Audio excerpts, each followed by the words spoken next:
Hello. MP set special में आज हम लोग केमिकल बॉन्डिंग शुरू करने वाले हैं। आज इसका वन शॉट रहेगा। ठीक है, आज ही कंप्लीट हो जाएगा। केमिकल बॉन्डिंग काफी इम्पोर्टेंट टॉपिक है और मानने को तो बहुत बड़ा टॉपिक है, लेकिन बहुत छोटा भी टॉपिक है, क्योंकि इसको हम लोग 11th 12th से पढ़ते आ रहे हैं। तो बहुत ज्यादा बेसिक तो वहीं पे क्लियर हो जाता है। ठीक है। और अगर कोई एमपी सेट एग्जाम देने जा रहा है तो या तो वो एमएससी पास आउट है या एमएससी लास्ट ईयर में है। तो थोड़ा बहुत बेसिक नॉलेज तो होगा, केमिकल बॉन्डिंग क्या होता है, कितने टाइप के बॉन्ड होते हैं, आयनिक कोवलेंट बॉन्ड कैसे होते हैं, शेयरिंग ऑफ इलेक्ट्रॉन से कोवलेंट बॉन्ड बनता है, ट्रांसफर ऑफ इलेक्ट्रॉन से आयनिक बॉन्ड बनता है, एस ऑर्बिटल राउंड शेप का होता है, पी ऑर्बिटल डंबल शेप का होता है। ये सब बताने की जरूरत नहीं है। मेरे ख्याल से ये सब तो आता ही होगा आप लोग को। ठीक है। तो जो नहीं आता होगा या फिर जिसमें थोड़ा सा कंफ्यूजन रहता है या जो एग्जाम पॉइंट ऑफ व्यू से इम्पोर्टेंट है, हम लोग उतना ही चर्चा करने वाले हैं। ठीक है। जितना टाइम लगेगा लगेगा, लेकिन आज ही कंप्लीट हो जाएगा केमिकल बॉन्डिंग। ठीक है, स्टार्ट करते हैं। देखो, एस ऑर्बिटल पी ऑर्बिटल के बारे में ऑलमोस्ट सबको पता है। आई थिंक डी ऑर्बिटल के भी बारे में पता होगा, लेकिन डी ऑर्बिटल के बारे में एक लाइन लिख लो बस। मुझे ऐसा लग रहा है ये आप लोग को जानना चाहिए। only dxy and dx square minus y square can make delta bond. Delta bond कौन कौन सा बना सकता है? सिर्फ dxy and dx square minus Y square. इसका रीजन क्या है? इसका रीजन ये है, because of D Z square. ये ज्यादा इंपॉर्टेंट है। डी जेड स्क्वायर के कारण D X Y and D X square minus Y square delta bond बनाता है। बोलो कैसे? देखो, D X square minus Y square axial orbital है, एंड डी एक्स वाई, देखो, D X Y D Y Z and D X Z, ये non axial orbital है। Okay. और D X square minus Y square और D Z square कहाँ से आया? D Y square minus Z square and D X square minus Z square. इस दोनों को मिला के हमारा डी जेड स्क्वायर बनता है। ठीक है। और डी जेड स्क्वायर का शेप कैसा होता है? ये डम्बल टाइप का रहता है और बीच में डमरू जैसा रहता है। ठीक है। ये बेस्ट होता है सिग्मा बॉन्ड बनाने के लिए। तो जब जेड ओरिएंटेशन वाला सिग्मा बॉन्ड बना लेता है तो फिर जेड वाला सिर्फ और सिर्फ पाई में जा सकता है, उससे आगे जा ही नहीं सकता है। इसीलिए सिर्फ और सिर्फ D X Y and D X square minus Y square ही डेल्टा बॉन्ड बनाता है। ये चीज आप लोग को ध्यान रखने की जरूरत है। इसलिए ये लाइन काफी इंपॉर्टेंट है। ये सब बस समझाने के लिए, तो इसको अभी हटा देते हैं यहाँ से। ठीक है? ये लाइन आप लोग याद रख लो, क्या पता अगर डायरेक्ट पूछ दे तो घूम जाएगा दिमाग, जो ऐसे कैसे हो सकता है। इसलिए बस ये चीज ध्यान रखो। दूसरा चीज इसमें देखो, एक होता है Z excluded geometry. Okay. Z excluded geometry और जेड इन एक्सक्लूडेड बॉन्ड। ठीक है। वो देखो, जेड एक्सक्लूडेड ज्योमेट्री, अगर जेड एक्सक्लूडेड ज्योमेट्री पूछे तो वो होता है स्क्वायर प्लेनर। और जेड एक्सक्लूडेड बॉन्ड पूछते, एक्सक्लूडेड बॉन्ड पूछते, वो होता है डेल्टा बॉन्ड। ठीक है। यहाँ पर मैंने डेल्टा बॉन्ड के बारे में जिक्र किया, इसलिए मैं ये भी लिखा दिया। उस पॉइंट ऑफ व्यू से ये भी इंपॉर्टेंट है। अब देखो, दो टाइप का एक्साइटेशन होता है, टू टाइप्स ऑफ एक्साइटेशन। क्या हो रहा है बार बार? थोड़ा सा वेट कर लो। हाँ, टू टाइप ऑफ एक्साइटेशन।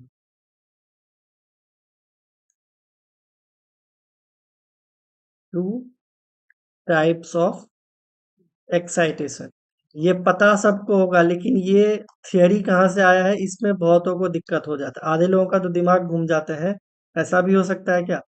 देखो, दो टाइप का एक्साइटेशन होता है। पहला होता है फ्री एक्साइटेशन, फ्री एक्साइटेशन।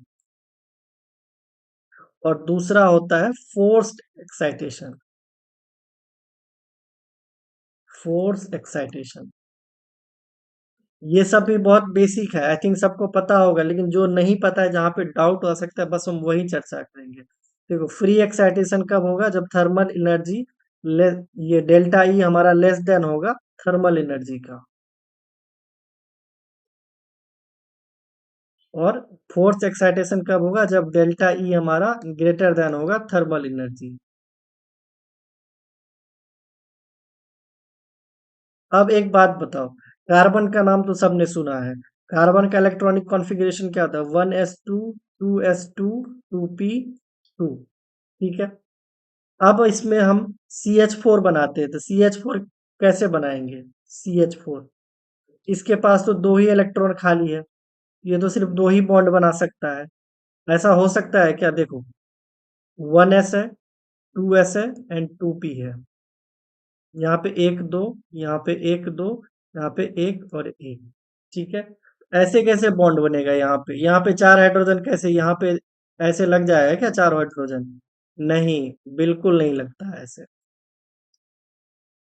ऐसा कतई पॉसिबल नहीं है। होता क्या है इसमें, वो देखो, सबसे पहले ये उठ के यहाँ पे आता है। ठीक है। बार बार आज प्रॉब्लम हो रहा है बोर्ड में, थोड़ा सा वेट करो, देखो। हाँ, ये उठ के यहाँ पे आता है, फिर यहाँ पे ऐसे। ठीक है।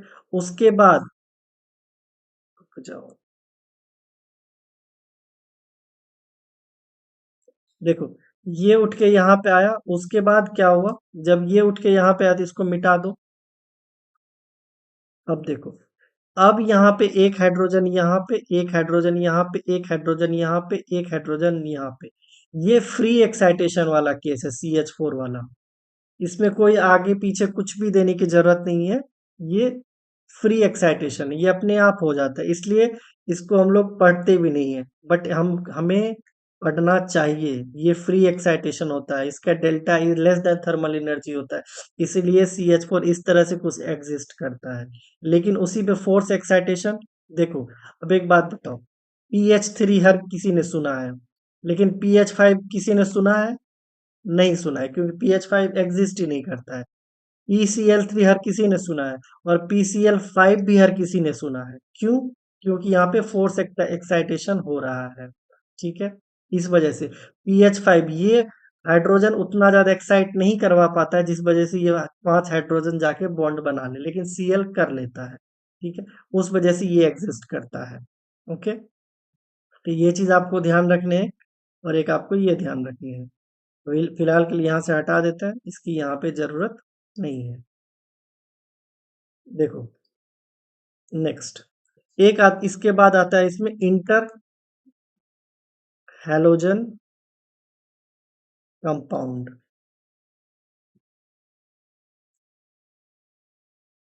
जस्ट एक एक छोटा सा एग्जांपल देखते जाएंगे और कॉन्सेप्ट समझते जाएंगे। इंटर हैलोजन कंपाउंड में क्या होता है, सपोज एक एक्स है, इसके साथ एक एक्स डैश लगा है। ठीक है। इसमें जो ये हमारा एक्स डैश होना होगा, इसका इलेक्ट्रोनिगेटिविटी मस्ट हाई होगा।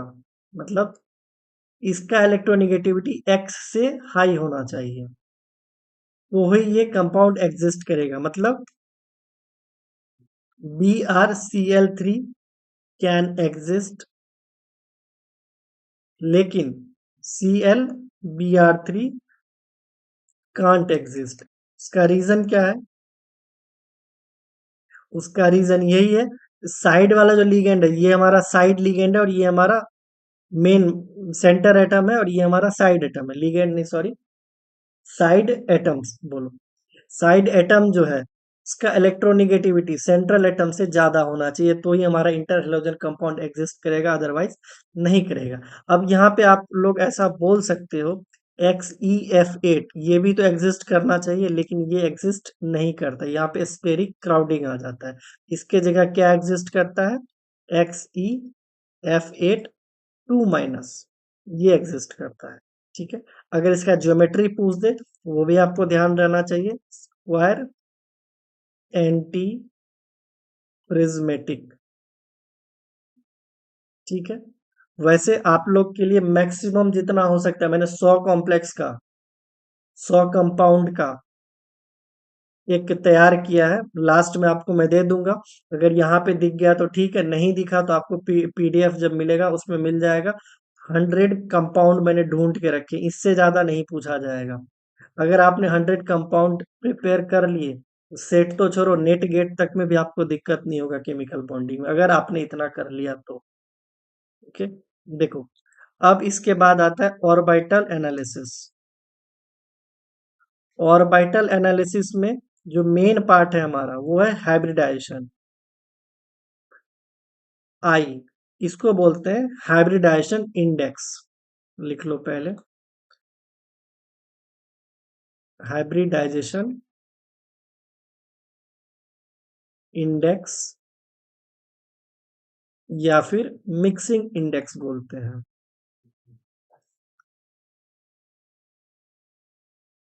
ये I equals to P upon C, दूसरा ही रखो, cos theta equals to -1 upon I equals to minus sec theta, cos theta equals to s upon s minus 1 equals to p minus 1 upon p, percentage s character equals to cos theta upon cos theta minus 1 into 100। आप लोग इससे ज्यादा नहीं भी ध्यान रखोगे तो चलेगा, इतने में हो जाएगा काम।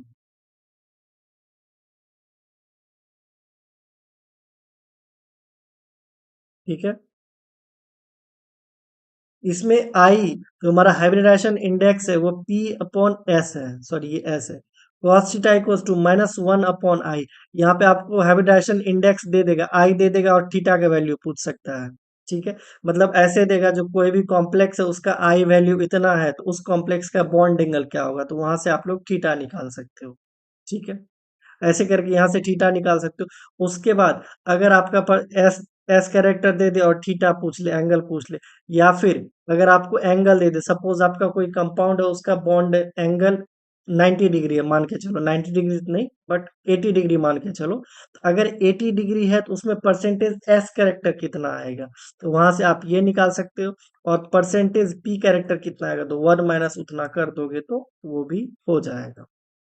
ओके, दूसरी बात, इसमें एस पी आई, ये जो एस पी आई है ये हमारा एब्सोल्यूट हाइब्रिडाइजेशन,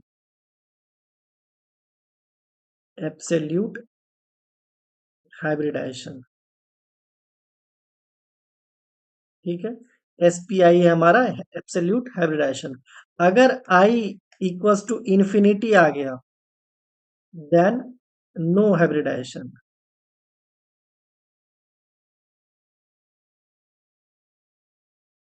इसी को हम लोग ड्रैगो मॉलिक्यूल्स कहते हैं, वो भी पढ़ेंगे अभी, ड्रैगोज मॉलिक्यूल्स। ठीक है, अगर आई का वैल्यू इंटीजर आ गया, इंटीजर माने 1 आ गया, 2 आ गया, 3 आ गया, तो उसको हम लोग बोलते हैं आइडियल हाइब्रिडाइजेशन, आइडियल हाइब्रिडाइजेशन। ठीक है, हम लोग आइडियल हाइब्रिडाइजेशन को ही पढ़ लेते और समझ लेते जो हो गया हाइब्रिडाइजेशन, लेकिन नहीं, हमारा एस पी आई है, ये है एब्सोल्यूट हाइब्रिडाइजेशन। उसमें अगर आई का वैल्यू इंफिनिटी है तो ड्रैगो मॉलिक्यूल्स हो जाता है, आई का वैल्यू इंटीजर है तो आइडियल हाइब्रिडाइजेशन होता है। लेकिन आई का वैल्यू अगर फ्रैक्शन आ गया तो, फ्रैक्शन आ गया तो उसको हम लोग बोलते हैं नॉन आइडियल हाइब्रिडाइजेशन। एग्जिस्ट ये भी करता है। ठीक है, एग्जिस्ट ये भी करता है। अब एक बार हम लोग देख लेते हैं ड्रैगो मॉलिक्यूल्स। देखो, सम ड्रैगोज मॉलिक्यूल्स,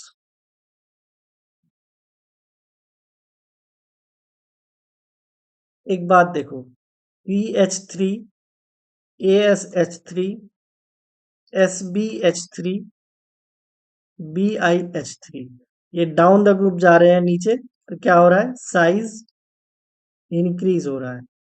एक लाइन और लिख लो, SH2 या H2S, SeH2 या H2Se, EeH2 या H2Ee। ठीक है, देखो डाउन द ग्रुप जा रहे हैं तो साइज इंक्रीज कर रहा है। देखो ये हमारा मान के चलो PH3 है और ये हमारा ASH3, इसमें AS है। अब एक बात बताओ, ये साइज जैसे ही बढ़ेगा इस दोनों के बीच में रिपल्शन घटेगा। रिपल्शन घटेगा। जब रिपल्शन घटेगा तो बॉन्ड एंगल भी हमारा डिक्रीज करेगा, बॉन्ड एंगल डिक्रीज करेगा। ठीक है। ओवरऑल अगर बात किया जाए PH3, ASH3, SBH3 और BiH3, इसका अगर बॉन्ड एंगल आपसे कंपैरिजन करवा ले तो सबसे ज्यादा किसका होगा, जिसका सेंट्रल एटम का साइज छोटा होगा। ठीक है। इसमें कोई भी एक्सेप्शन नहीं है। इसका अराउंड आता है 94 डिग्री के आसपास और इसका अराउंड आएगा आपको 90 डिग्री के आसपास। ठीक है। इतना आपको ध्यान रखने हैं। उसके बाद देखो, बॉन्ड एनर्जी,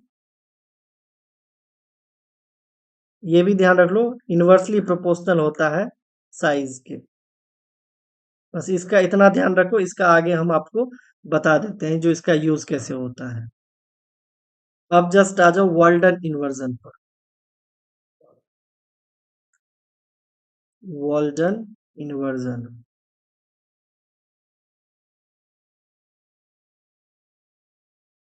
अगर हमारा डेल्टा ई लोअर है, इज लोअर, तो क्या होगा, lower delta E is responsible for quantum tunnelling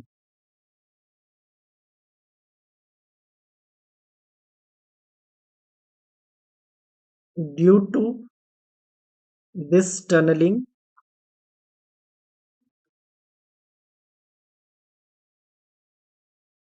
lone pair fluctuation between orbital. ठीक है। देखो, अगर वॉल्टन इन्वर्जन की बात करोगे जिसमें अगर डेल्टा टी, अगर हम NH3 लिख दें और इसका डेल्टा ई, इसमें हम लिख रहे हैं किलो जूल पर मोल में। ठीक है। NH3 कितना होता है 24.2, PH3 इसका कितना होता है 132, सॉरी 137, NF3 इसका होता है 78 और PF3 इसका होता है 1 to 1.5। ये बुक का डेटा है। ठीक है। इसके अकॉर्डिंग आपको क्या लग रहा है, NH3 और NF3 का पूछते आपसे, NF3 इसका अगर आपसे पूछ दे तो NF3 का ज्यादा हो जाएगा, लेकिन अगर NH3 का पूछ दे NCH3 से तो NH3 का ज्यादा हो जाएगा। देखो कैसे, एक बात बताओ, यहाँ पे अगर हमारा नाइट्रोजन है, यहाँ पे हाइड्रोजन, यहाँ पे हाइड्रोजन, यहाँ पे हाइड्रोजन। ठीक है। दूसरे पल में ये क्या हो जाएगा, नीचे आ जाएगा लोन पेयर, ऊपर हाइड्रोजन, ऊपर हाइड्रोजन, ऊपर हाइड्रोजन। यही है वॉल्टन इन्वर्जन। अब देखो, अगर N नाइट्रोजन है, यहाँ पे CH3 है, यहाँ पे CH3 है, यहाँ पे CH3 है और यहाँ पे लोन पेयर है। ठीक है।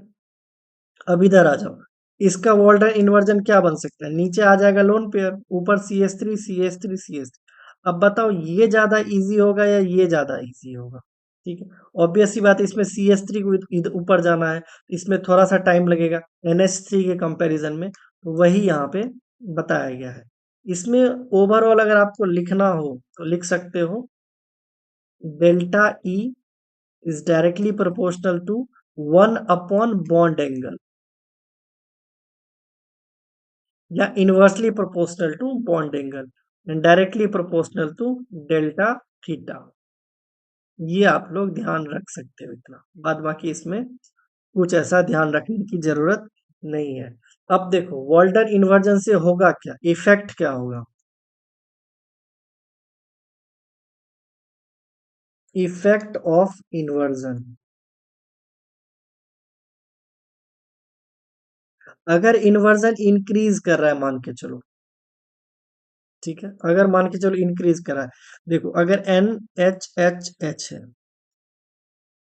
यहाँ पे लोन पेयर है, तो ये इन्वर्जन इसका चल रहा है, तो एक बार कभी लोन पेयर नीचे आ रहा है, कभी ऊपर जा रहा है, कभी नीचे आ रहा है, कभी ऊपर जा रहा है, तो ये लोन पेयर डोनेट करने में थोड़ा सा टाइम लगेगा इसको। इससे क्या होगा, बेसिसिटी डिक्रीज कर जाएगा, क्योंकि इसका लोन पेयर फ्री है ही नहीं, ये तो ऊपर नीचे कर रहा है, तो ऊपर नीचे कर रहा है तो लोन पेयर अवेलेबल है ही नहीं उतना इजीली, तो इसलिए बेसिसिटी घट जाता है जिसमें इन्वर्जन बढ़ जाए। इफेक्ट ऑफ इन्वर्जन में आप लोग इतना ध्यान रख सकते हो, अगर इन्वर्जन बढ़ेगा, वॉल्डर इन्वर्जन बढ़ेगा, तो बेसिसिटी घट जाएगा। अब इन्वर्जन कहाँ होता है कहाँ नहीं होता है ये ध्यान रखने की जरूरत है। अगर हमारा बॉन्ड एंगल यानी थीटा ग्रेटर देन 107 है, तो इजीली इन्वर्जन होगा।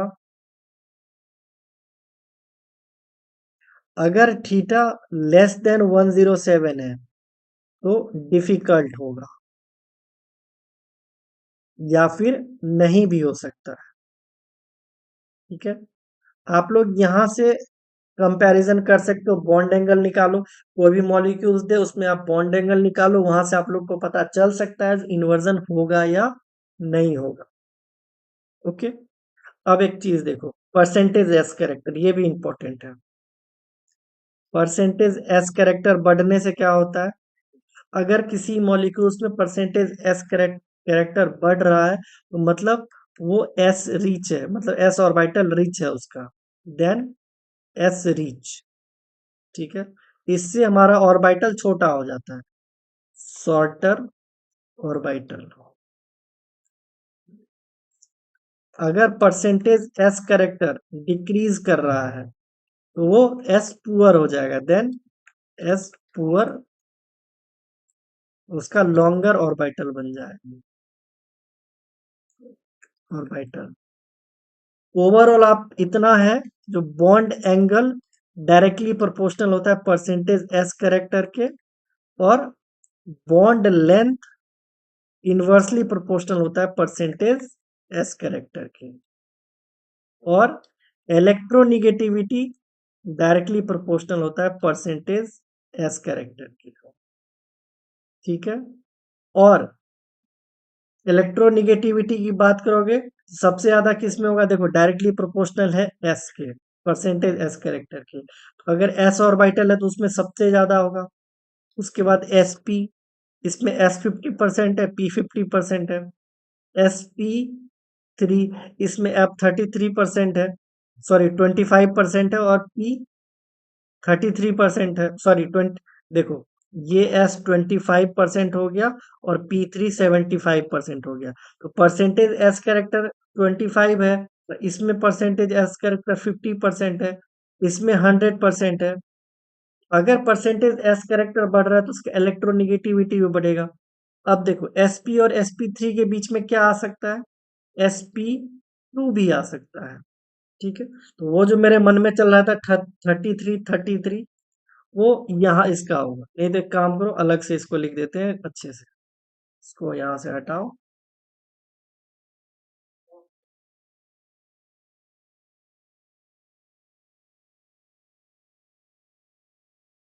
चलो नेक्स्ट पेज पे,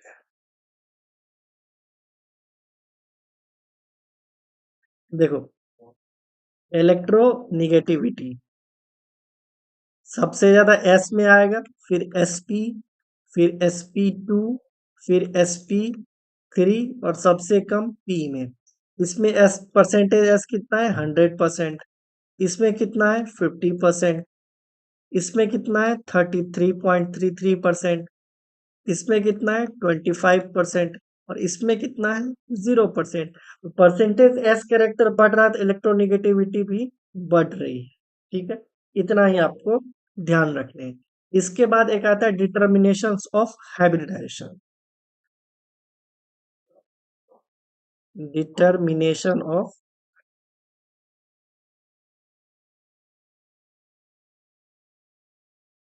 hybridisation.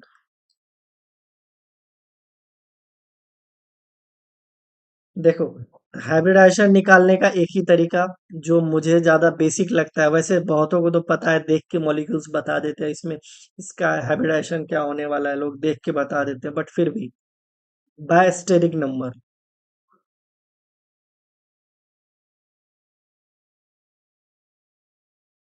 Number of sigma bond plus lone pair of lone pair on central atom. ठीक है, अब अगर स्टेरिक नंबर 2 आ जाए तो उसका हाइब्रिडाइजेशन sp हो जाएगा, 3 आ जाए तो sp2 हो जाएगा, 4 आ जाए तो sp3 हो जाएगा, 5 आ जाए तो sp3d हो जाएगा, 6 आ जाए तो sp3d2 हो जाएगा, अगर 7 आ जाए तो sp3d3 हो जाएगा। तो सबको पता ही है। स्टेरिक नंबर निकालते कैसे हैं हम? Steric number equals to half v plus M minus C plus A. ये मैंने 12th में पढ़ा है और तब से मुझे यही ज्यादा कन्वीनियंट लगता है। ठीक है, वैसे अब तो इतना ज्यादा आदत हो गया जो देख के पता कर सकते हैं जिसमें स्टेरिक नंबर कितना है, बट ये बेसिक है और बेस्ट है। इसमें v क्या होता है हमारा? Number of valence electron on central atom. m क्या होता है? Number of monovalent side atom. C क्या होता है हमारा? Algebraic value of cationic charge. और ए हमारा क्या होता है? Algebraic value of anionic charge. ठीक है, हो गया कंप्लीट। स्टेरिक नंबर आप लोग यहां से फाइंड कर लो, आई थिंक सबको पता ही होगा स्टेरिक नंबर फाइंड कैसे करते हैं। ठीक है, ये तो था एकदम बेसिक, मतलब बहुत छोटे बच्चों वाला। अब आएंगे थोड़ा सा हाई लेवल पे। ठीक है, थोड़ा सा हाई लेवल पे मतलब यहाँ से क्वेश्चंस बनने के चांसेस बहुत ज्यादा होते हैं, इधर से भी आ सकते हैं, नो डाउट। बहुत ही बेसिक है, ऐसा नहीं कि बेसिक से नहीं पूछे जाएंगे, बिल्कुल बेसिक से ही पूछे जाएंगे। लेकिन मुझे ऐसा लगता है आपको अगर केमिकल बॉन्डिंग पढ़ना है तो ये ज्यादा अच्छे से डिटेल्स में आना चाहिए। VSEPR एंड NBEPR, ये दोनों आपको अच्छे से आना चाहिए। एक को बोलते हैं valence shell electron pair repulsion theory, दूसरे को बोलते हैं non bonded electron pair repulsion theory. लिख दे क्या? Non bonded electron pair repulsion theory. ठीक है, इसको दूसरा भी नाम देते हैं स्टेरिक रिपल्शन थियरी। ठीक है, और इसको क्या बोलते हैं? इसको बोलते हैं valence shell electron pair repulsion theory. ठीक है, देखो बुक में पढ़ोगे बहुत ज्यादा मिल जाएगा इस पे, लेकिन मैं सिर्फ एक मॉलिक्यूल्स लूंगा और उसी से मैं समझाने की कोशिश करूंगा और आई होप आप लोग समझ भी जाओगे, मुझे ऐसा लगता है। देखो, एक ऑक्सीजन मॉलिक एटम है जो सेंट्रल एटम है, मान के चलते हैं। इसमें एक साइड एटम लगा हुआ है क्लोरीन, इधर एक साइड एटम लगा हुआ है क्लोरीन। ओके, ऑक्सीजन पे एक लोन पेयर इधर है, एक लोन पेयर इधर है। क्लोरीन पे एक बॉन्ड बना लिया तो 3 लोन पेयर होना चाहिए, तो ये रहा 3 लोन पेयर। ठीक है, इधर भी 3 लोन पेयर। इतने में आपको VSEPR और NBEPR समझ में आ जाना चाहिए। देखो, ये है हमारा valence shell electron pair repulsion, मतलब इस दोनों के बीच अगर रिपल्शन होगा, ये दोनों वैलेंस सेल है, ठीक है। Valence shell electron pair repulsion यहाँ पे एग्जिस्ट करेगा, ठीक है। और ये है non bonded electron pair repulsion वाला, ठीक है। अगर इस दोनों में रिपल्शन आए तो ये कहलाएगा NBER, ठीक है। इतनी सी बात है।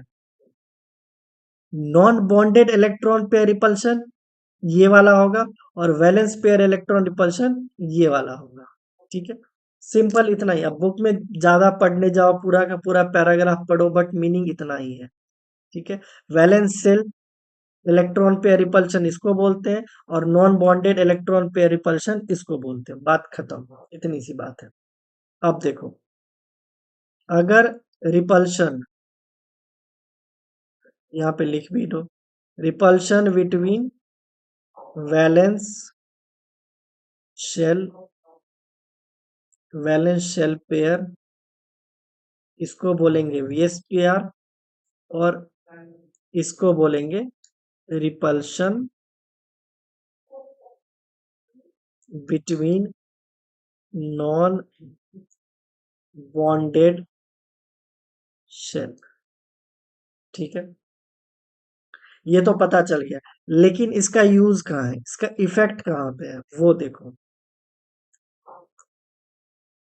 Effect of VSEPR and NBEPR,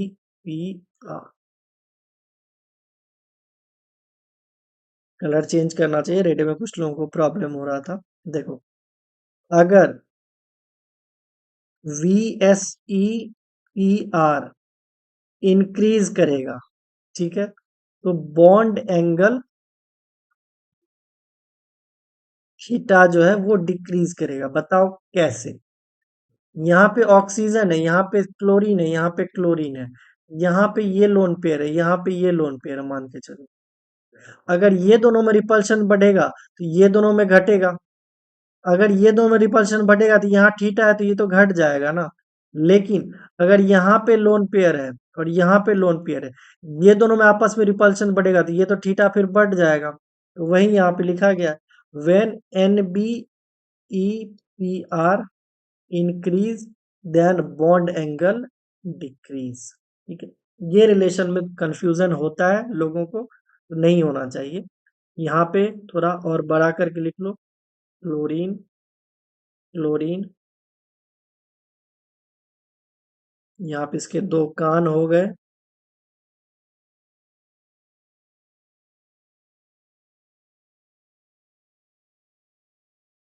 अगर NBEPR इंक्रीज करेगा तो थीटा डिक्रीज करेगा, ठीक है। एक सेकेंड, NBEPR इंक्रीज करेगा तो थीटा इंक्रीज करेगा ना, उल्टा क्यों लिख रहे हैं।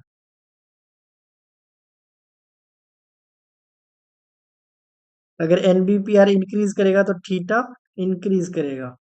अगर VSEPR इंक्रीज करेगा तो VSEPR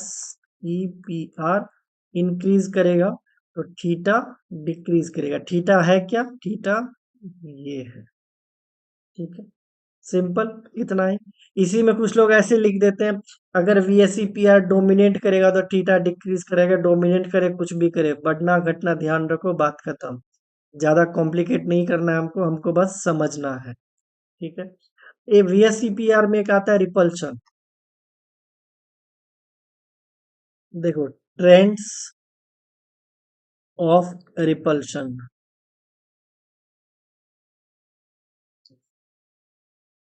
देखो बेसिक ट्रेंड तो पता है, लोन पेयर, लोन पेयर का रिपल्शन, लोन पेयर का रिपल्शन ज्यादा होता है बॉन्ड पेयर, बॉन्ड पेयर से, ठीक है। लेकिन जो इसका एडवांस है, उसमें मैं एक साथ लिख देता हूँ सारा। अगर ट्रिपल बॉन्ड आ जाए, उसका ज्यादा रिपल्शन होगा, किसके कंपैरिजन में, लोन पेयर के कंपैरिजन में। उसका बराबर भी हो सकता है और ग्रेटर देन भी हो सकता है डबल बॉन्ड, और सबसे कम रिपल्शन होता है सिंगल बॉन्ड। ये एक आप लोग ध्यान रखो, बाद बाकी बेसिक तो छोड़ो, एडवांस पे ही आप लोग रहो। बेसिक तो आई थिंक हर किसी को पता होगा। एक चीज और, लोन पेयर कौन सा, जो स्टीरियो केमिकली एक्टिव हो, स्टीरियो केमिकली एक्टिव हो, ये भी आपको ध्यान रखने, किसी भी लोन पेयर को काउंट नहीं कर लेना है। अब इसका एप्लीकेशन कहाँ पे है, यूज कहाँ पे है, अगर हमारा लोन पेयर रिपल्शन इंक्रीज कर रहा है, लोन पेयर रिपल्शन इंक्रीज कर रहा है, देन बॉन्ड एंगल क्या करेगा, डिक्रीज करने लगेगा। ठीक है। अगर डबल बॉन्ड रिपल्शन इंक्रीज करेगा, देन बॉन्ड एंगल डिक्रीज करने लगेगा। सेम सेम इसी तरह का ट्रिपल बॉन्ड रिपल्शन इंक्रीज करेगा तो बॉन्ड एंगल डिक्रीज करने लगेगा। सिंपल, और तो कुछ है ही नहीं। हाँ, इसमें एक चीज और हमको थोड़ा सा ज्यादा इंपॉर्टेंट लगता है, ये थोड़ा इंपॉर्टेंट डाल के लिख लो, number of bond angle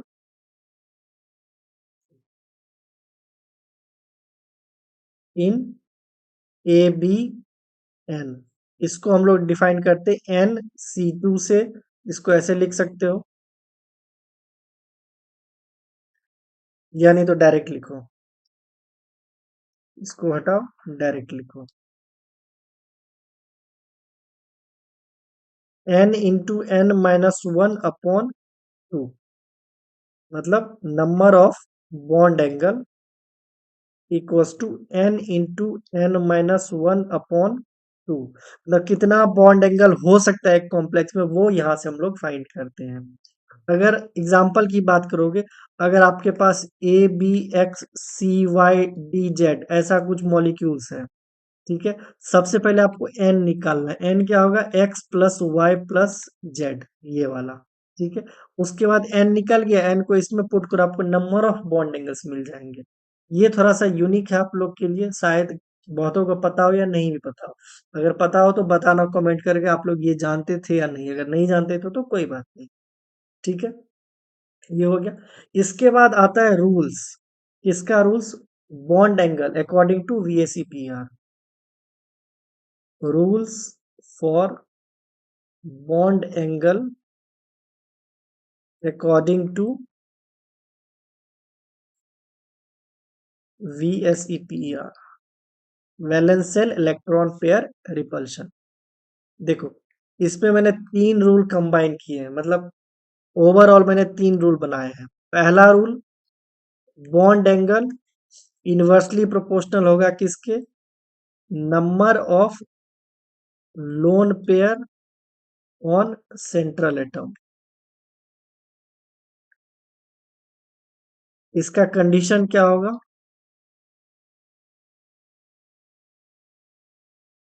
hybridisation must be same, और NBEPR डोमिनेट नहीं करना चाहिए, वो भी लिख लो। NBEPR shouldn't dominate. ठीक है। दूसरा रूल, ये रूल नंबर 1, रूल नंबर 2 डाल के लिखना, इसको आगे एक बार और हम एक्सप्लेन करेंगे। Bond angle is directly proportional to electronegativity of central atom. देखो, अगर आपके पास कोई मॉलिक्यूल्स मिले, उसपे सपोज तीन मॉलिक्यूल्स है, तीनों का हाइब्रिडाइजेशन सेम है, sp3 है। ठीक है, तो अब उसमें आपको बॉन्ड एंगल कंपैरिजन करना होगा। पहले आपको रूल नंबर 1 लगाना है, फिर रूल नंबर 2 लगाना है, फिर रूल नंबर 3 लगाना है। ठीक है, is directly proportional to electronegativity of central atom. इसमें क्या होगा, ये कंडीशन सेम है, ये भी कंडीशन, ये कंडीशन ए लिखो, कंडीशन बी लिखो। इसमें भी कंडीशन ए सेम रहेगा, बी भी सेम रहेगा। इसमें एक तीसरा कंडीशन ऐड हो जाता है, number of lone pair on central atom must be same, और चौथा lone pair must be present. ठीक है, इसमें ये 4 कंडीशन जरूरी है। अगर सपोज आपको 4-5 मॉलिक्यूल्स दे दे और इलेक्ट बॉन्ड एंगल निकालने के लिए बोले, तो आप पहले रूल 1 लगाओ, फिर रूल 2 लगाओ, रूल 3 लगाओ। रूल 1 लगाने टाइम पे भी आपको कंडीशन ध्यान रखने हैं, रूल 2 लगाने टाइम पे भी आपको कंडीशन ध्यान रखने हैं, और रूल 3 क्या कहता है? Bond angle is directly proportional to, sorry, inversely proportional to electronegativity of side atom.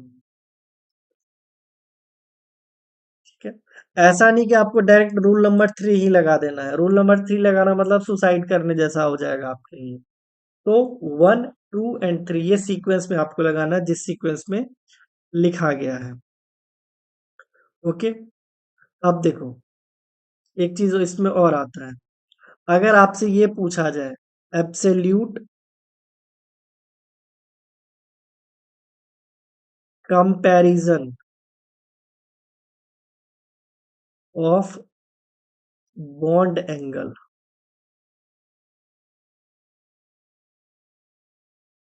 कभी कभी क्या करते हैं एग्जामिनर, ऐसे करके खेलेंगे आपके साथ। 4 मॉलिक्यूल्स दे देंगे, उसमें एक ड्रैगो मॉलिक्यूल्स होगा, तो ड्रैगो मॉलिक्यूल्स का बॉन्ड एंगल सबसे कम होता है, 90 डिग्री के अराउंड होता है। डायरेक्ट आप लोग वही देख के टिक लगा सकते हो। सपोज आपको एक मॉलिक्यूल्स दे दिया जिसका हाइब्रिडाइजेशन sp है, दूसरा sp2 है, तीसरा sp3 है, चौथा ड्रैगो है, या फिर sp3 है, sp3 है, sp3 है, sp3 है, लेकिन ये sp3 नहीं है, ये ड्रैगो है। दिखने में लगेगा sp3 है, लेकिन ये ड्रैगो है। तो ड्रैगो मॉलिक्यूल्स का सबसे कम होता है बॉन्ड एंगल। ठीक है, सबसे कम बॉन्ड एंगल, ये चीज आपको ध्यान रखना पड़ेगा। ठीक है, अब देखो, अगर हाइब्रिडाइजेशन सेम है, मान के चलते हैं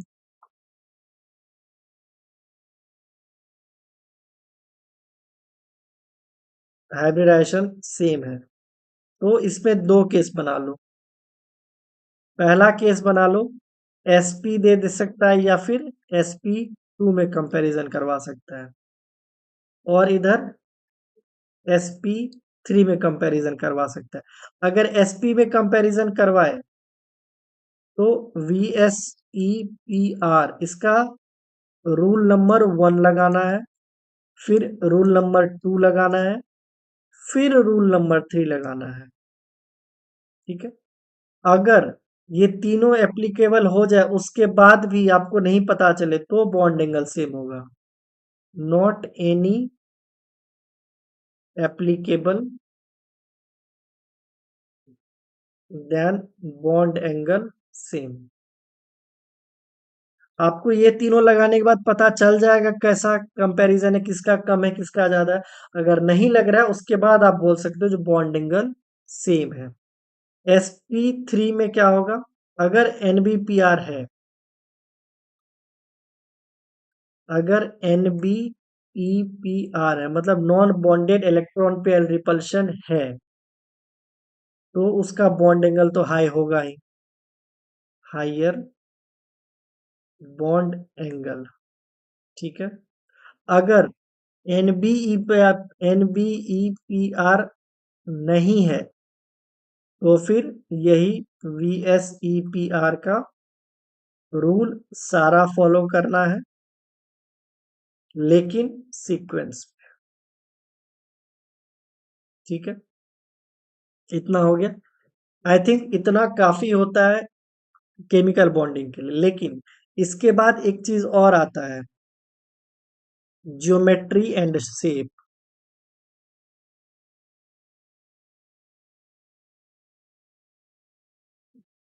इसमें कुछ लोगों को कंफ्यूजन होता है और वहीं पे मात खा जाते हैं। सपोज अगर आपको दे दिया जाए NH3 molecules,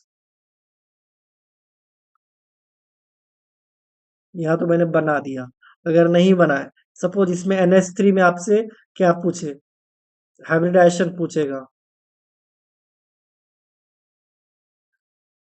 hybridisation number of sigma bond plus lone pair 1 2 3 4, तो 4 के अकॉर्डिंग sp3 हो जाएगा। तो sp3 है तो जियोमेट्री क्या हो जाएगा, टेट्राहेड्रल हो जाएगा। लेकिन अगर शेप पूछ दे, शेप या स्ट्रक्चर, तो शेप हो जाएगा पिरामिडल। ये ऐसा क्यों हुआ, देखो, अगर ज्योमेट्री की बात करोगे, सिर्फ ज्योमेट्री, तो ज्योमेट्री का डेफिनेशन अलग होता है और शेप का अलग होता है। देखो, ज्योमेट्री की बात करोगे तो lone pair and bond pair must draw in correct orientation.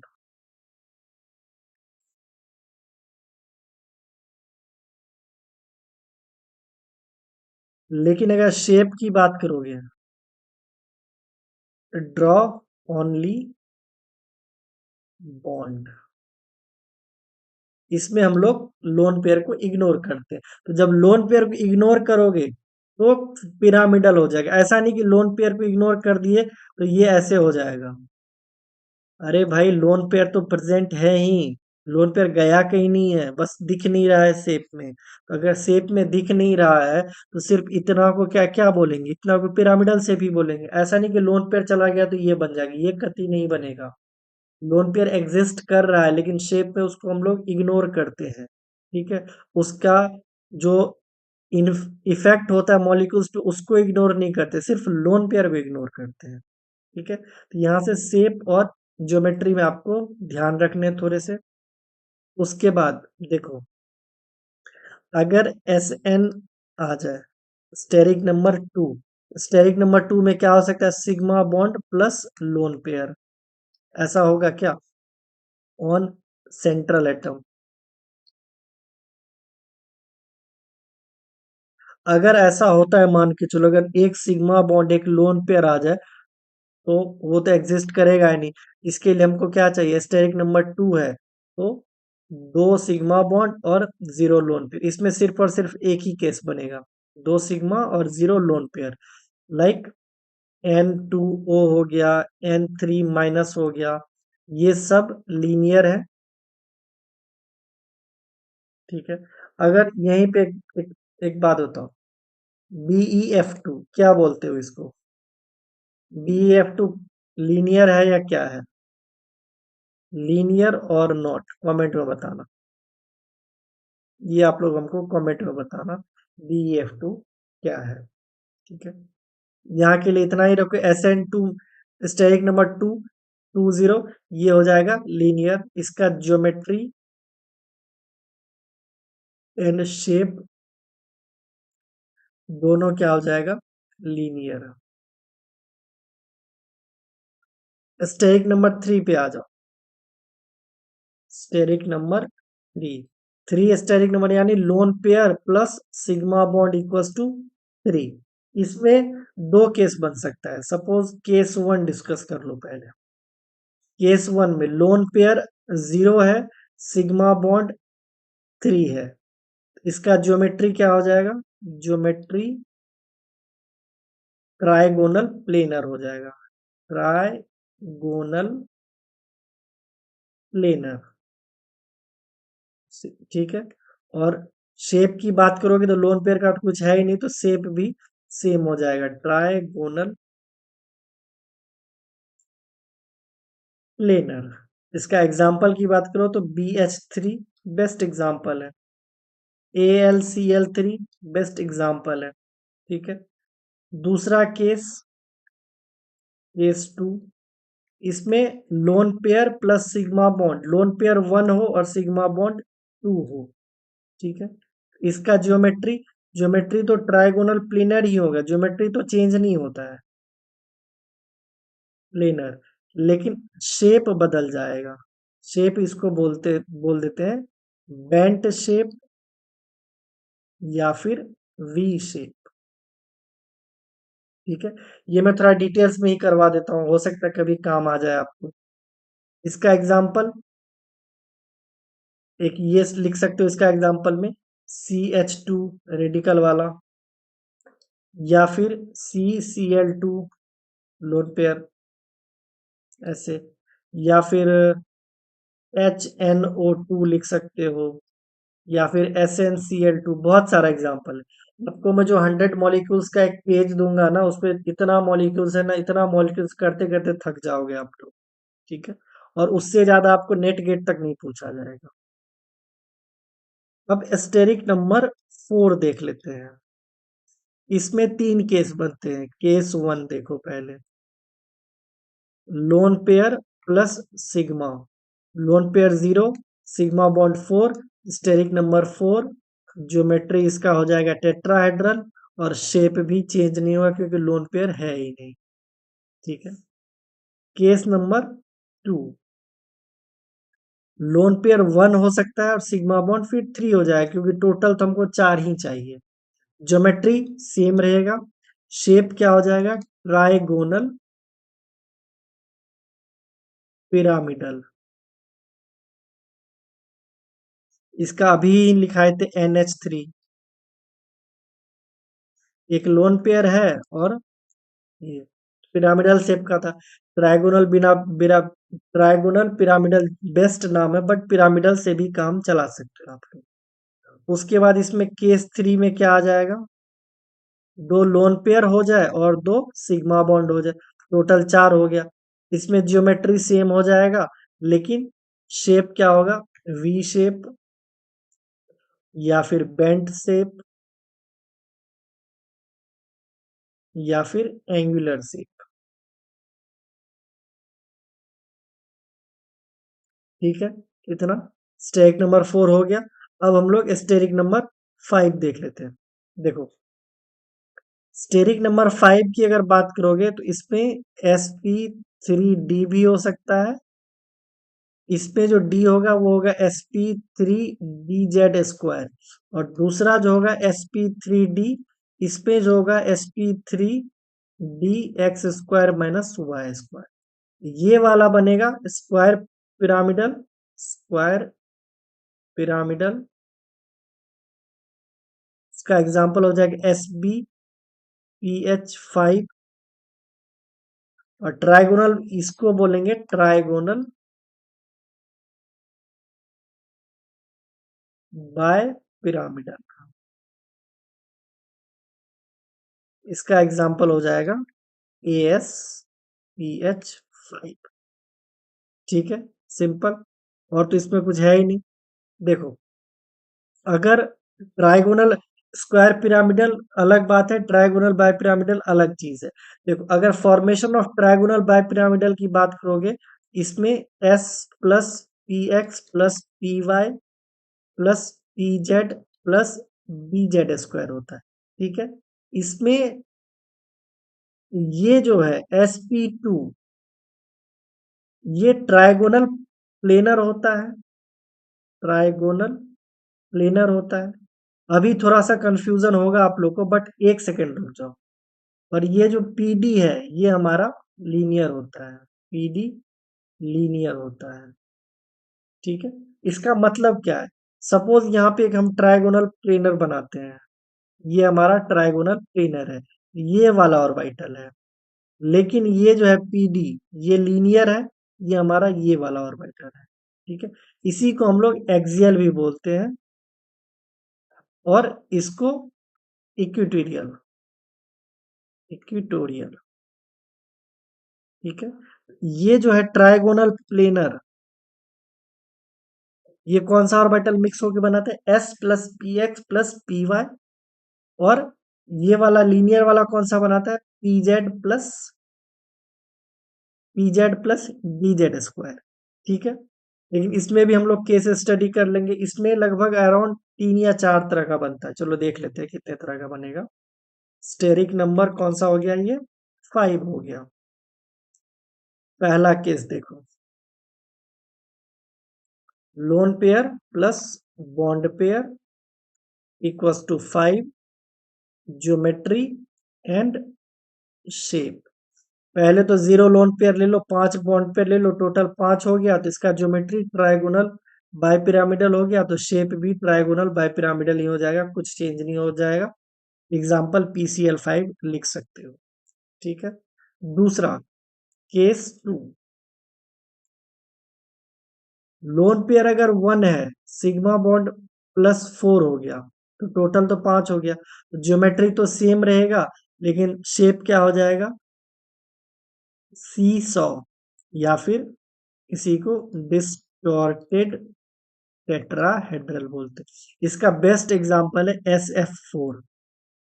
SF4 आप लोग ट्राई करना, खुद से बनाने का नहीं हो तो गूगल कर लेना, SF4 का शेप आपको पता चल जाएगा, जो सीसॉ शेप किसको बोलते हैं। इसके बाद केस 3, केस 3 में क्या होगा, 2 लोन पेयर हो सकता है प्लस 3 सिग्मा बॉन्ड, तो फिर 5 हो गया। ज्योमेट्री तो सेम रहेगा, शेप हो जाएगा टी शेप या बेंट शेप। इसका बेस्ट एग्जांपल आप लोग BRF3 ये मान के चलो। देखो BRF3 मतलब 3 फ्लोरी, 1 2 3, यहाँ पे एक लोन पेयर, एक ये लोन पेयर। ठीक है। ये अब इसी को अरेंज करोगे तो टी शेप दिख जाए, कैसे दिखेगा वो देखो, BR, यहाँ पे लोन पेयर, यहाँ पे लोन पेयर, तो ये हमारा टी शेप हो गया। ठीक है। अब देखो लोन पेयर हमने यहीं पे क्यों रखा, अगर मेरा मन करे तो हम यहाँ पे एक लोन पेयर रख ले, यहाँ पे एक लोन पेयर रख ले, और यहाँ पे 3 बॉन्ड बना दे, 1 2 3 ऐसे करके बना सकते हैं। नहीं, क्योंकि लोन पेयर ज्यादा इलेक्ट्रोनेगेटिव होता है और वो एक्सियली यहाँ पे रहना प्रेफर करता है, ये इक्वेटोरियल में। ठीक है। यहाँ पे 2 लोन पेयर रखो, और फ्लोरीन फ्लोरीन फ्लोरीन, और ये रहा सेंटर में BR। ठीक है, तो ये बनता है टी शेप। ओके, 3 केस हो गया। केस 4 देख लो अब। Lone pair plus bond pair equals to 5, lone pair 3 plus bond pair 2 equals to 5। Geometry तो सेम रहेगा, ट्रायगोनल बाइपिरामिडल, और शेप इसका हो जाएगा लीनियर। ठीक है, लीनियर। इसका जो बेस्ट एग्जांपल है, जो नेट में भी पूछा गया है, FXENSO2F। ठीक है, ये बेसिकली है क्या, जीनोन, इधर पूरा फ्लोरीन लगा है और इधर ये सारा लगा है NSO2F, यहाँ पे 2 है। ठीक है, ये नहीं है, और यहाँ पे 3 लोन पेयर है जो इक्वेटोरियल में है, मतलब ऐसे, ये रहा लोन पेयर, ये रहा लोन पेयर, ये रहा लोन पेयर, और इधर लगा हुआ, इधर लगा, तो शेप इसका लीनियर है, ये शेप है, लेकिन ज्योमेट्री तो है ट्रायगोनल बाइपिरामिडल। यही मैं कहना चाह रहा हूं, और इसमें कुछ भी नहीं है कहना। ओके, ये हो गया आपको स्टेरिक नंबर 5। स्टेरिक नंबर 6 देखो, स्टेरिक नंबर 6, sp3d2। इसमें स्टेरिक नंबर कितना होना चाहिए, 6। तो केस 1 लिखो पहले, इधर लोन पेयर, इधर बॉन्ड पेयर, इधर ज्योमेट्री, इधर शेप। इसको एक टेबल की तरह आप लोग अरेंज कर लो तो ज्यादा बेहतर हो जाएगा। केस 1 देखो, lone pair 0, bond pair 6, geometry octahedral, shape octahedral, no change क्योंकि लोन पेयर है ही नहीं। ठीक है, इसका एग्जांपल क्या लिखोगे, PF6, SF6, कुछ भी लिख सकते हो, PF6 माइनस लिखना पड़ेगा, SF6, XEF6 2+, ऐसे करके लिख सकते हो कुछ भी। ऑक्टाहेड्रल का तो ढेरों एग्जांपल है, उसमें क्या ही बोले हम। केस 2, केस 2 में लोन पेयर 1 आ जाएगा, बॉन्ड पेयर 5, तो ज्योमेट्री तो सेम रहेगा, लेकिन ज्योमेट्री तो सेम रहेगा, शेप में क्या हो जाएगा, बेंट स्क्वायर पिरामिडल, ऐसा। केस 3, हाँ, इसका एग्जांपल देख लो, IF5। देखो होता क्या है ना, सपोज यहाँ पे देखो आई है, आयोडीन, 1 2 3 4 5 फ्लोरीन, और यहाँ पे एक लोन पेयर आ गया। शेप में क्या होगा, हम लोग लोन पेयर को भूल जाएंगे, तो ये हो गया स्क्वायर, और इसके ऊपर हो गया स्क्वायर पिरामिडल। सिंपल, और कुछ है ही नहीं। केस 3, इसमें लोन पेयर 2, बॉन्ड पेयर 4, तो टोटल 6 हो गया। ज्योमेट्री तो सेम रहेगा, शेप क्या हो जाएगा, स्क्वायर प्लेनर। स्क्वायर प्लेनर बहुत ही बच्चों वाला चीज है ये सब जो मैं बता रहा हूँ, बट केस 1 2 3 करके बहुत कम लोग समझाते हैं, या फिर जिसको बहुत ज्यादा दिक्कत हो उसके लिए है ऐसा। इसमें देखो एग्जांपल, सपोज XeF4 लेते हैं, फ्लोरीन, फ्लोरीन, फ्लोरीन, फ्लोरीन, ये रहा लोन पेयर, ये रहा लोन पेयर। ठीक है, लोन पेयर को भूल जाएंगे शेप में, तो ये बच गया क्या हमारा, स्क्वायर प्लेनर। सिंपल, आप लोग इतना ही रखो स्टेरिक नंबर 6 तक। आई थिंक इससे ज्यादा आपको नहीं जाना। हाँ, स्टेरिक नंबर 7 भी एक आता है ना, तो वो भी लिख ही लो, वरना बोलोगे क्या पता सर स्टेरिक नंबर 7 वाला पूछ दिया और आपने तो ये बताया ही नहीं। देखो स्टेरिक नंबर 7 के लिए sp3d3 होता है। इसमें ऑर्बिटल ज्यादा इंपॉर्टेंट है, s+px+py +pz +dz² +dx² -y² +dxy। ठीक है, इतने ऑर्बिटल इन्वॉल्व होते हैं। इसमें एक ही केस याद रखो आप लोग, lone pair plus sigma equals to 7, 0 plus 7 equals to 7। ठीक है, इसमें एंगल कितना इंपॉर्टेंट है वो देखो। पहले सबसे पहले इसका ज्योमेट्री क्या होता है, पेंटागोनल बाय पिरामिडल। ये ज्योमेट्री अगर आपको आ गया तो इससे रिलेटेड आपको बॉन्ड एंगल याद नहीं रखना पड़ेगा। बताओ कैसे। सबसे पहले पेंटागोनल बनाओ। पेंटागोनल कैसे बनेगा, 1 2 3 4 5, ये हो गया हमारा पेंटागोनल।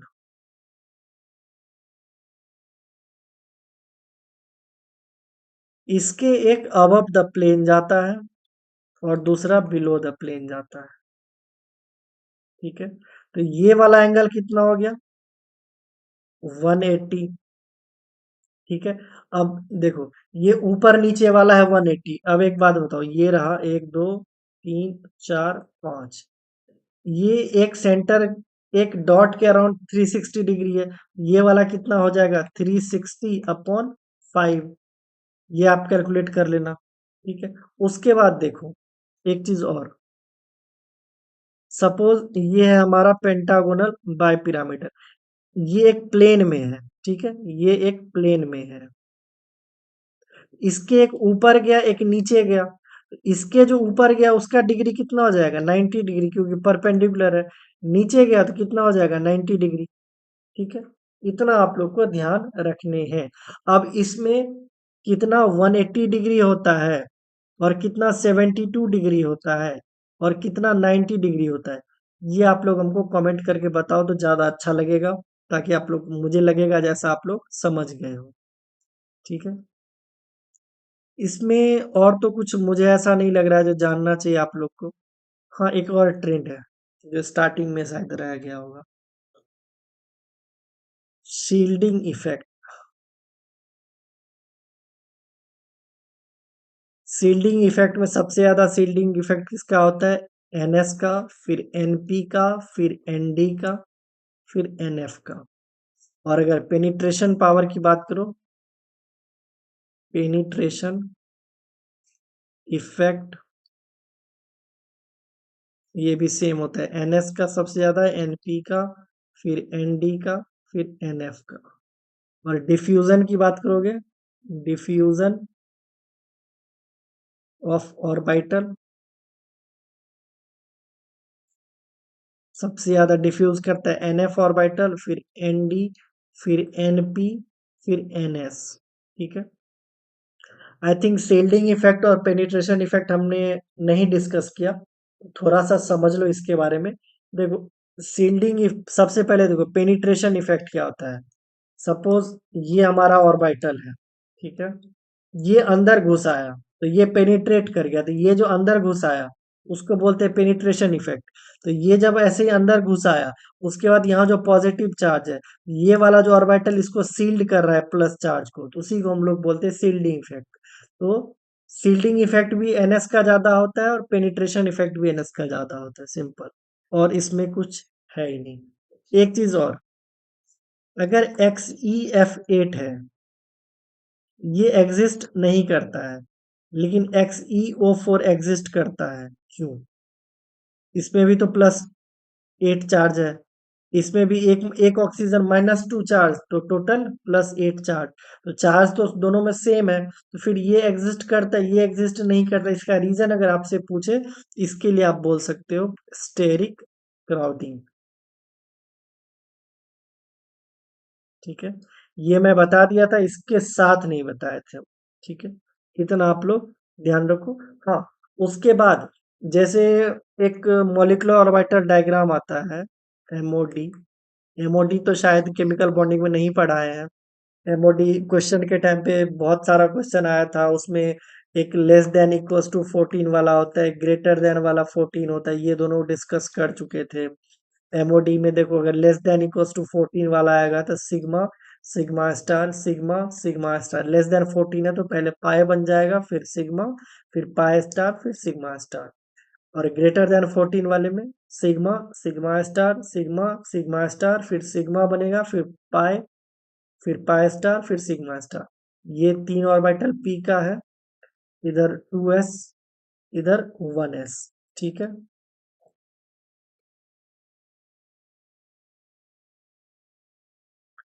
आई थिंक ये इतना बताने की नीड मुझे लगी नहीं, इसलिए मैंने नहीं बताया। बट ठीक है, देख लो, इसी को इधर भी ले लो, अलग से क्यों ड्रॉ करें।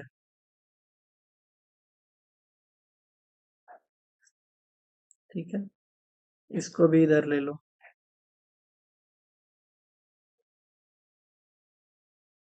ठीक है, तो ये मॉलिक्यूलर ऑर्बिटल डायग्राम है, जो कि बहुत ही सिंपल है। लेकिन मॉलिक्यूलर ऑर्बिटल डायग्राम में जो सिंपल नहीं है, जो आप लोग को ध्यान रखना, वो मैं बताने जा रहा हूँ। देखो, यहाँ पे लिखो बॉन्ड, यहाँ पे लिखो नोड, और यहाँ पे लिखो सिमेट्री। ठीक है, सिग्मा बॉन्ड में नोड 0 होता है और जीरेट होता है। ये सिग्मा स्टार में एक नोड होता है और अनजीरेड होता है। पाई में एक नोड होता है, अनजीरेड होता है। पाई स्टार में दो नोड होता है, जीरेड होता है। डेल्टा बॉन्ड में दो नोड होता है, जीरेड होता है। डेल्टा स्टार में तीन नोड होता है, अनजीरेड होता है। इस सीक्वेंस पे आप लोग एक बार ध्यान रख लेना। देखो, सबसे पहले सिग्मा, एक सेकेंड,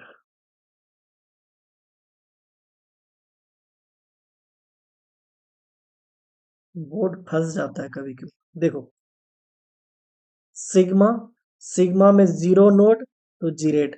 देखो, gerade, ungerade, ungerade, gerade, gerade, फिर अनजीरेड, अनजीरेड। 0, 1 1, 2 2, 3 3, ऐसे बढ़ेगा। Sigma, sigma star, pi, pi star, delta, delta star, ऐसे करके आप लोग एक बार ये नोड वाला भी याद रख लो, तो ज्यादा बेहतर होगा। और अब मुझे नहीं लग रहा है केमिकल बॉन्डिंग में इससे ज्यादा और कुछ आप लोग को पढ़ने की नीड है। ठीक है, इसमें एक स्लाइड हम ऐड कर देते हैं जहाँ पे क्वेश्चन रहेगा आपको। देखो, ये वाला, ये क्वेश्चन है, explain hybridization electronic geometry shape number of non bonded electron pair on central atom in the following species. ये टोटल 100 स्पीसीज है।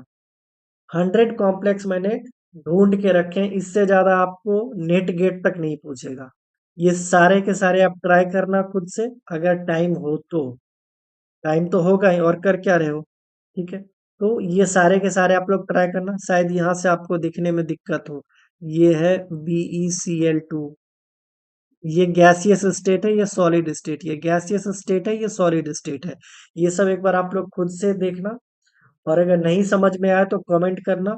इसमें से भी अगर आपको 100 मॉलिक्यूल्स है, इसमें अगर आपको कोई भी नहीं आए, सपोज आपको CH3+ का नहीं आए, आप या तो गूगल कर लेना या फिर हमें मैसेज कर लेना। ये रहा व्हाट्सएप नंबर, इस पे आप लोग मैसेज कर लेना, कॉल मत करना। ठीक है। और इसमें जैसे CH3+ का नहीं है तो इसका फोटो खींच के भेजना, ऐसा नहीं कि आप ऐसे CH3+ लिखो व्हाट्सएप में, तो ये ऐसे व्हाट्सएप में ऐसे लिखा जाएगा CH3+, ऐसे हमको समझ में नहीं आएगा। तो फोटो खींच के भेज देना। शायद यहाँ पे आप लोग को दिखने में दिक्कत हो रहा है, तो ये PDF के बाद एक वर्ड फाइल बना के उसमें हम 100 मॉलिक्यूल्स का ऐड कर देते हैं। उसके बाद आपको ये मिल जाएगा। ठीक है। आप लोग खुद से ट्राई करना, आई होप हो जाना चाहिए। नहीं होगा तो या तो गूगल कर लेना, नहीं तो हमको मैसेज कर देना, आपको सॉल्यूशन मिल जाएगा। ठीक है। आज के लिए वीडियो यही कंप्लीट करते हैं। Thank you.